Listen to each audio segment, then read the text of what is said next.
डोगरी कविता सीसें भरी सौगात समर्पित है फौजी भाइयें आस्ते।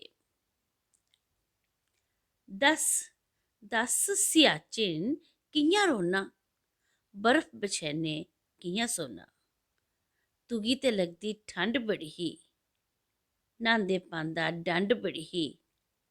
भलेआं भलेआं नवां नमूना चुनियै सीसें दा स्वैटर इक बुनियै रक्खे दा दस कदूं पजां तेरे नां।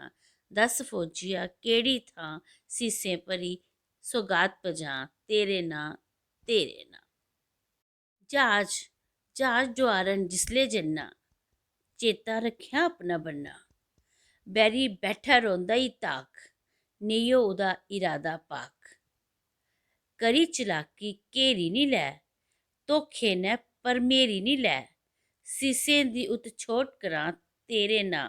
दस फौजिया केह्ड़ी थां सीसें भरी सौगात पजां तेरे नां।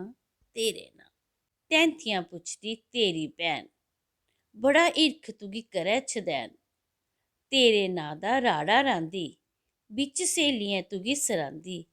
आखे मां सुख छिल्लियां बावे, वीर मेरा जंग जित्तियै आवे।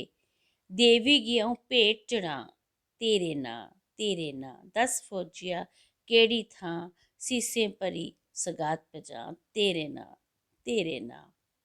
औगा जद जित्तियै तू लामा, जग रचागे करगे धामां। चप्पे चप्पे पंध बछागे, चौक पुरगे सगन मनागे। अम्बरसर बावे सतवारी, जाना सारे बारी बारी। पीरें दे अ'ऊं रोट चढ़ां तेरे नां। दस फौजिया केह्ड़ी थां सीसें भरी सौगात पजां तेरे नां। धन्यवाद। जय हिंद।